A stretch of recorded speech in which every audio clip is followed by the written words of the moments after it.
Before America knew Springfield, Missouri for one of the country's most baffling disappearances, it was simply a place where people came to build a life. Nestled in the Ozark Mountains of southwest Missouri, Springfield was home to nearly 140,000 people in the summer of 1992. Large enough to feel like a city, yet small enough that neighborhoods still felt close-knit. Brick storefronts lined downtown, families gathered at local parks, churches filled on Sunday mornings, restaurants buzzed with graduation celebrations. It was the first weekend of summer. High school seniors had spent months counting down to this day. Caps had been tossed into the air, diplomas handed out. Parents wiped away proud tears. For hundreds of graduates, the future had finally arrived. No one imagined that before the weekend was over, one celebration would become one of America's most enduring mysteries. I'm Alexa, and this is Hometown Confidential, where every small town has a story. Every missing persons case begins with a photograph, but long before they became faces on flyers, they were daughters, friends, neighbors, people with ordinary lives and extraordinary futures ahead of them. Sherrill Levitt was 53 years old. Friends described her as warm, independent, and someone who genuinely enjoyed making people feel beautiful. She worked as a cosmetologist and had spent years building relationships with clients throughout Springfield. Her home on East Delmar Street reflected someone settling into a new chapter of life. She was recently separated, was updating the house, and looked forward to spending more time with family. People who knew Sherrill often spoke about her generosity and easy smile. There was nothing to suggest that Saturday would be anything other than another quiet evening at home. Living with Sherrill was her daughter, Suzie Streeter. 18 years old, a brand new graduate of Kickapoo High School. Like many teenagers, Suzie was still figuring out what adulthood would look like. She loved spending time with friends, and graduation weekend was a chance to celebrate everything she'd accomplished. No responsibilities on Monday, no homework, just an entire summer waiting to begin.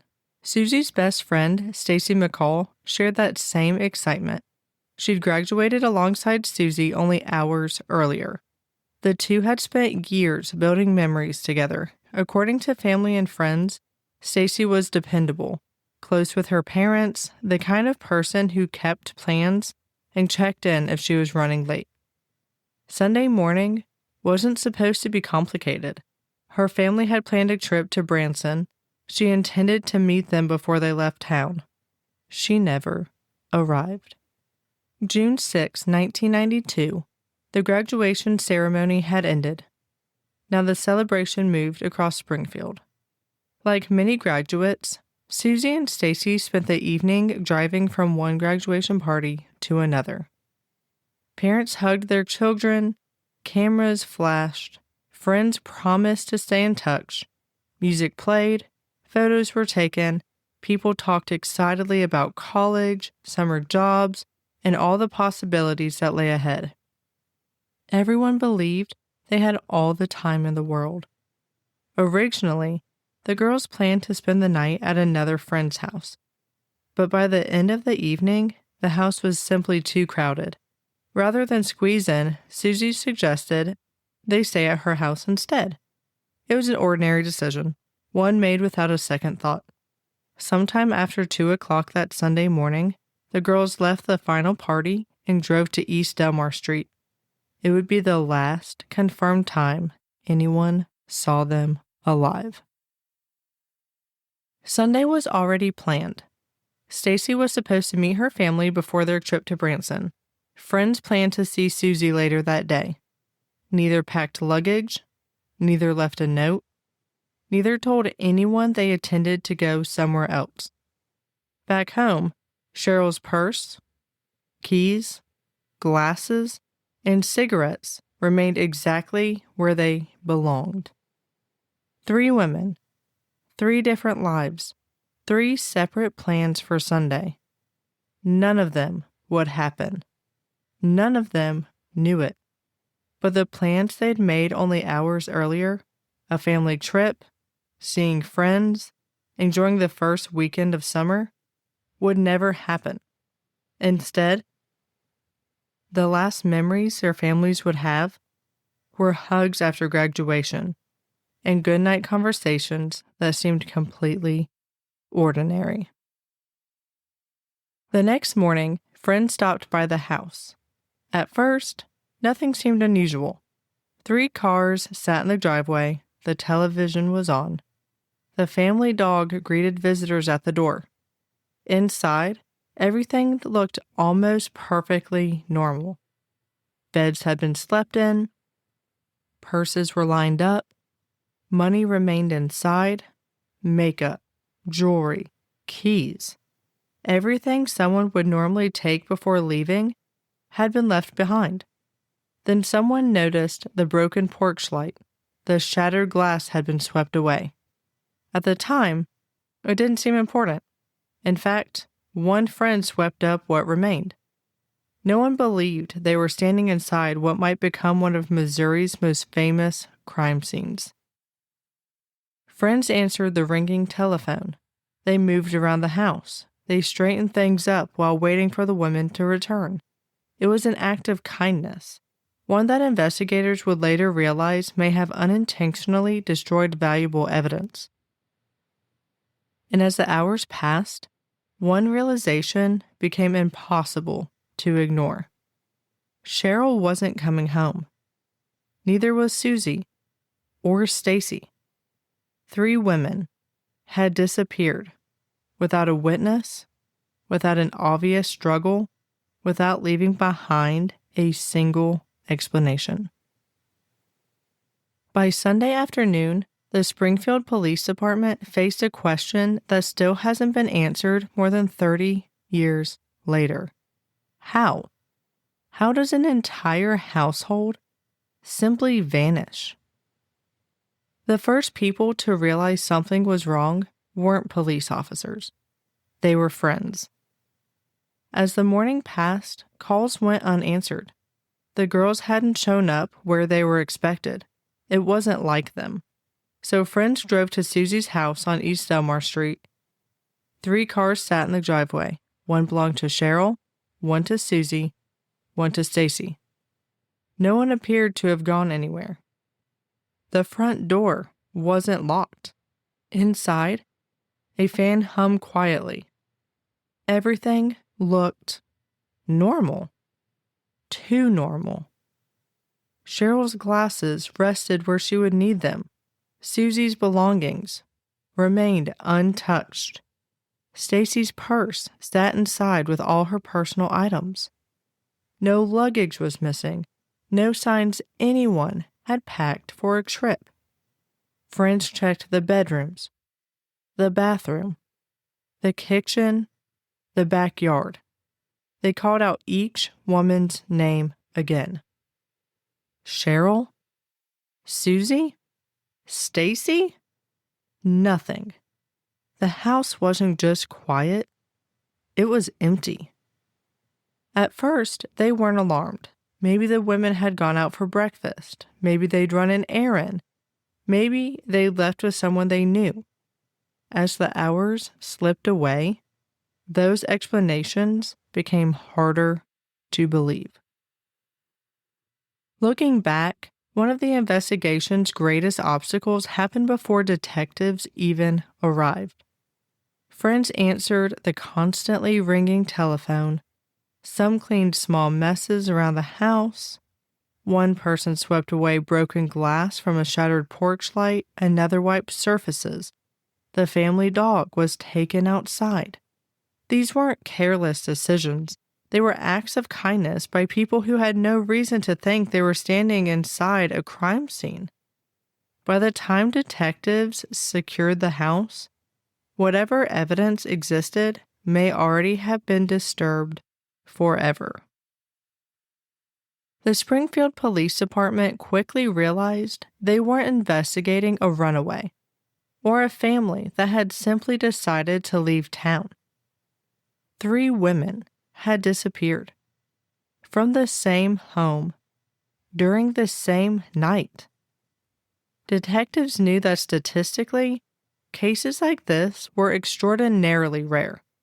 The first priority was simple: reconstruct the final 24 hours. Officers began interviewing everyone connected to the women: family members, neighbors, classmates, graduation party hosts, friends who had celebrated with Suzie and Stacy, anyone who might have seen them after commencement. Detectives worked backwards through the evening. What time did the girls leave each party? Who spoke with them? Did anyone follow them? Did anyone know they had changed their plans and decided to spend the night at Suzie's house instead? That last-minute decision became one of the most puzzling aspects of the case. Only a relatively small number of people knew where the girls would ultimately spend the night. Investigators wondered, was someone watching them?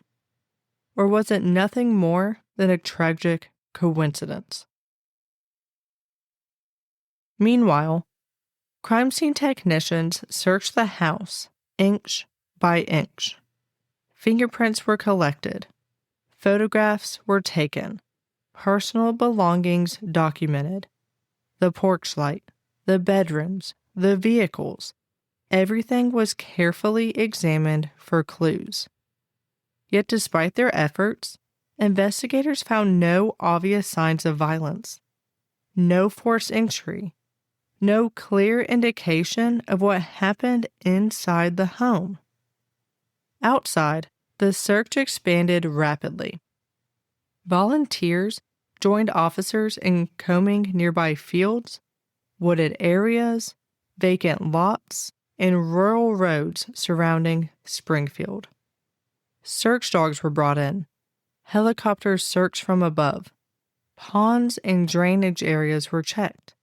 Every location where someone could disappear was considered. Day after day, the searches continued. Nothing, not a single confirmed trace of Sherrill, Suzie, or Stacy. As word spread, the investigation grew beyond Springfield. The FBI became involved. Missing persons bulletins reached agencies across the country. National television programs featured the story. Newspapers from coast to coast published photographs of the three women. Springfield, a city most Americans had never heard of, suddenly became known for one heartbreaking mystery. Then came the tips. Hundreds, then thousands. Phone calls poured into the police department. Some claimed they had seen one of the women at a gas station. Others believed they recognized them in another state. Investigators followed every credible lead. Many required hours of interviews, travel, and coordination with agencies across the country. Almost all ended the same way. Another possibility ruled out. As weeks became months, the investigation grew larger. Every morning, detectives returned to headquarters. New tips covered their desks. Maps of Springfield filled conference room walls. Pushpins marked where witnesses believed they'd seen one of the women.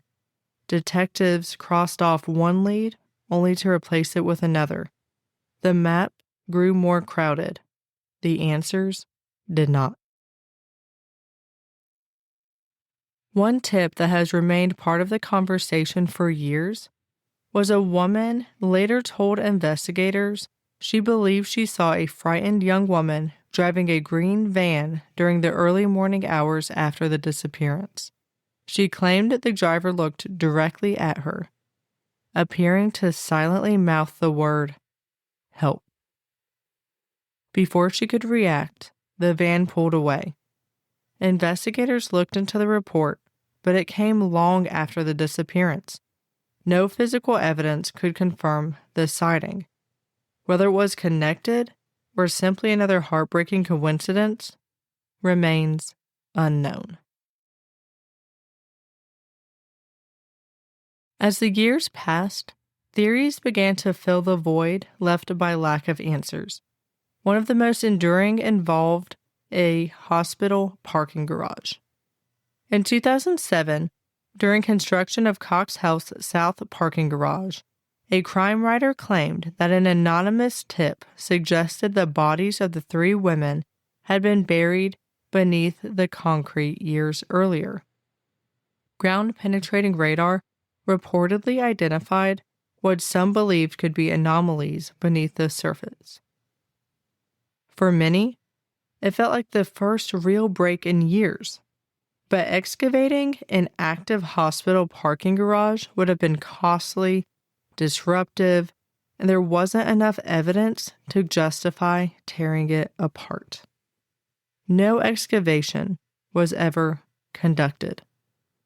To this day, no evidence has confirmed that the women are beneath the garage. The theory remains exactly that, a theory. Cases like this often generate stories, rumors, and speculation. Some come from genuine hope, others from the frustration of not knowing. Distinguishing between evidence and possibility becomes increasingly difficult as the years pass. Every unsolved case eventually reaches a crossroads. When evidence runs out, stories begin. Rumors spread. Speculation fills the silence left behind by unanswered questions. The Springfield 3 is no exception. Over the past 3 decades, countless theories have circulated. Some were investigated because they were supported by information detectives could pursue. Others gained attention simply because people desperately wanted an explanation. Throughout this episode, it's important to remember the difference. Evidence tells investigators where to look. Theories tell us where people believe the answers might be. Those aren't always the same thing. By the summer of 1992, the disappearance had become national news. Television anchors opened broadcasts with photographs of the missing women. Newspapers printed their faces on front pages. Radio stations discussed the mystery daily. Across Springfield, telephone poles filled with missing person flyers. Local businesses placed photographs in their windows. Families kept hoping that someone, somewhere, would recognize one of the women. As public attention intensified, so did the pressure on investigators. Every news conference generated another wave of tips, some useful, many not. The challenge wasn't finding information, it was separating fact from fiction. Every hour spent chasing a false lead was an hour investigators couldn't spend pursuing another. Yet they couldn't afford to ignore any possibility, because in a case with no witnesses, no body, and almost no physical evidence, sometimes the smallest tip becomes the biggest break. Unfortunately, that break never came. Every unsolved mystery eventually reaches a point where investigators begin examining the people who had the means, the opportunity, or a history of violence. The Springfield 3 has no shortage of theories, but very few names have ever risen to the level of serious scrutiny. Of all the names connected to this investigation, one appears more than any other: Robert Craig Cox. Long before detectives examined his possible connection to Springfield, Cox already had a history of violent crime. He had previously been convicted in Florida for kidnapping a young woman. Unlike the Springfield 3, that victim survived. Her account established Cox as someone capable of abducting women. When investigators learned he had been living in the Springfield area around the time of the disappearances, they took notice. Years later, while serving a prison sentence for unrelated crimes, Cox made a series of statements that renewed public interest. At times, he suggested investigators were wasting their time searching because the women were already dead. On other occasions, he hinted he knew exactly what had happened. Then, he refused to elaborate. According to reports, Cox claimed he would reveal the truth only after his mother's death. That statement fueled years of speculation. Was he taunting investigators, seeking attention, or did he actually possess information that had never been made public? Detectives interviewed him multiple times. They compared his timeline, reviewed his background, examined whether any evidence placed him near East Delmar Street. Despite all that work, no physical evidence ever tied Robert Craig Cox to the disappearance. No witness placed him at the home, no forensic evidence linked him to the crime, and no prosecutor has ever charged him in connection with the case. Even today, opinions remain divided. Some investigators believe he knew more than he admitted. Others believe his comments were simply another attempt to place himself at the center of a notorious mystery. Without evidence, the answer remains unknown. For investigators, suspicion alone was never enough. Without evidence, Robert Craig Cox remained exactly what he has always been, a man worth investigating, but never charged. Investigators examined numerous other persons of interest over the years. Some had criminal records, others were linked through anonymous tips. Detectives considered whether one of the women had been specifically targeted. They examined whether the girls' last-minute change of plans meant someone unexpectedly discovered where they would be sleeping. They explored whether the women could have encountered someone by chance after returning home. Investigators followed those possibilities wherever the evidence allowed. None produced enough evidence to identify a responsible person. Each possibility was explored. Without forensic evidence, every theory eventually reached the same conclusion: another dead end. The greatest mystery isn't simply who is responsible, it's how the crime happened. How do 3 adults disappear from a quiet neighborhood without waking nearby residents, without leaving behind blood, without confirmed witnesses? How are 3 vehicles left untouched? Why were purses, money, and medications abandoned? If the women left voluntarily, why was there never a verified sighting? These questions have lingered for more than 3 decades, and despite advances in forensic science, many remain unanswered. Today, the case remains open. Springfield detectives continue reviewing tips. From time to time, new information emerges. Investigators re-examine old evidence using modern forensic techniques whenever possible. Family members have never stopped hoping. Law enforcement has never officially closed the file. They continue encouraging anyone with credible information to come forward, because after all these years, someone may still know what happened. Summer still arrives in Springfield. Graduation ceremonies still fill auditoriums every June. Parents still cheer as their children cross the stage. Neighbors still walk quiet streets lined with mature trees. Most people driving down East Delmar Street today would never know they're passing one of the most enduring mysteries in American criminal history. The house where the women disappeared is gone. It was demolished in 2007 after years of debate. A new home now stands nearby.